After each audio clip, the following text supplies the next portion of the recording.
Welcome to another episode of Shriv Tactical. We're out here in our fun home of Central Arizona, and we got a little bit of a treat today. We got to borrow something pretty cool that we'll talk about here in just a second. We are out shooting melons because we don't have the budget for ballistic gel yet. I wanted to shoot watermelons. They're not available because it's March, and so we're going to shoot some musk melons or some other form of melon. I don't know. Before we get into it, let me introduce you to the ladies that will be shooting today. Wasn't it honeydew? I don't know, man. We'll check the receipt. Yeah. Either way, we're going to try to return them to Walmart when this is over.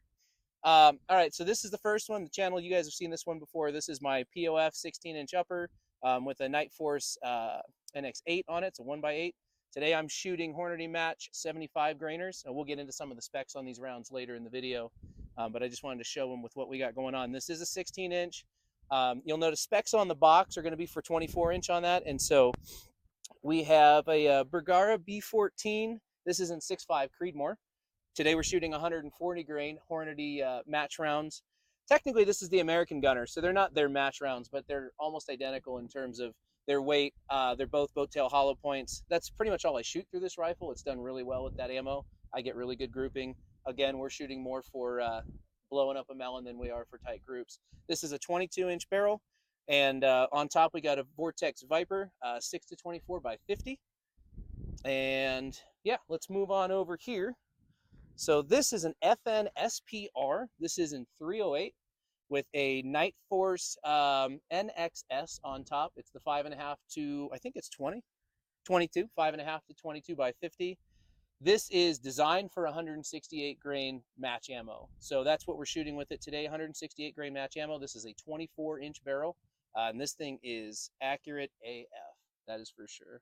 And then a little bit of a treat. One of the reasons we're out doing this is we got an opportunity to borrow a Bushmaster 50 caliber. So this is a 30-inch barrel. This has a really sweet Night Force attacker scope on top.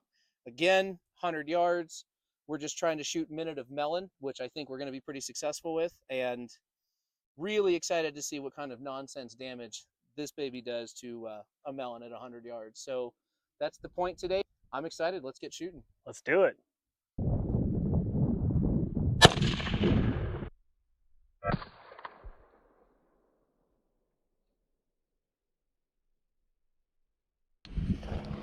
All right. So this was the 77 grain Hornady 5.56 at 100 yards. Let's see, first of all, if I'm a decent shot. I'm gonna go with yes. And good Lord. All right. Right here. What do we got? Oh, that's the skim, huh? So looks like kind of entered in here. Can't find any. There's some of his entrails. Poor guy. Entered a little bit of an angle, kind of blew out the side, but that's gushy in there.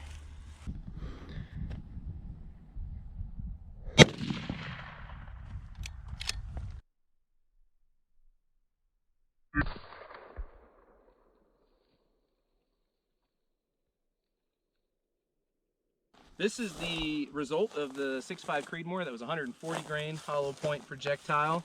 The lower half of the cranium's here. There's a little piece of cranium there. And a little bit more over here. Tried to take out our camera. Kind of reminds me of the Japanese soldier in the Pacific where the top half is gone. Oh, another piece of his head right there. Okay. Pretty cool. Or not cool, depending on which side of it you're on.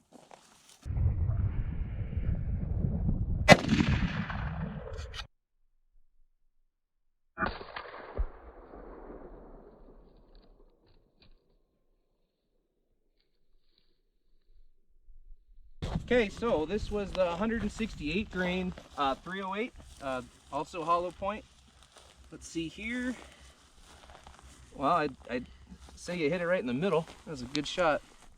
Ironically, for whatever reason, it's not as much turbulence inside the Energy? melon. Yeah.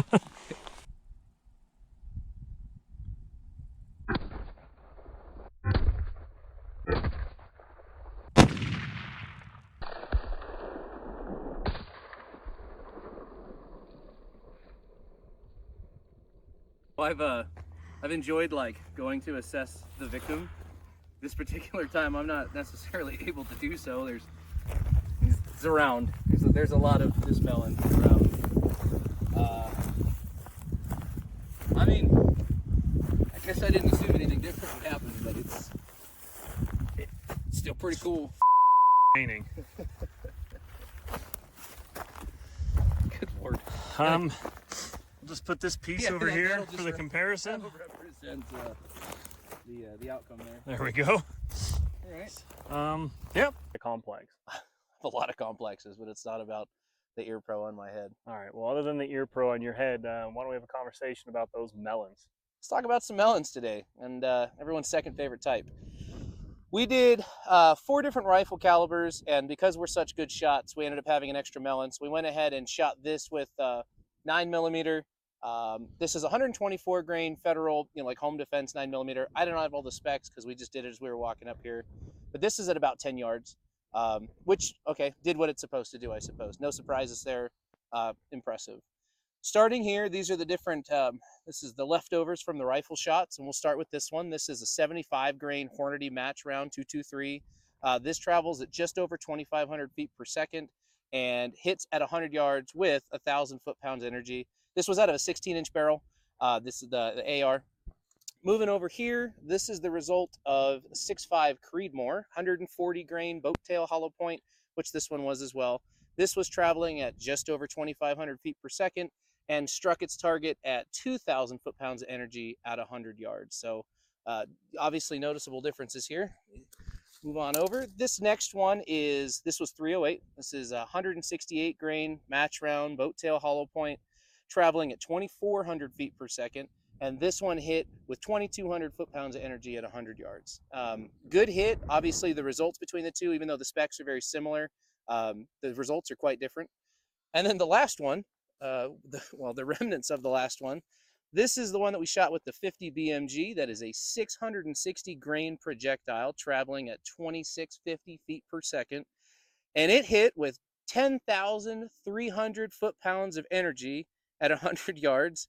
And the result is that. It's plenty to share with your friends. That's the result. So I don't think anything here was super surprising. I think it all makes a lot of sense. There's some interesting conversation here. You can maybe leave something in the comments as to why this is, if you're smarter than me, which is possible. But it is interesting, the similarities between the two specs, and yet the outcomes were relatively different. So this is what we got. This was, again, I don't know that it really stands out, but it was an interesting thing to do, and it was a lot of fun, that's for sure. Tons of fun. This one over here is leaking. Clean up aisle 4.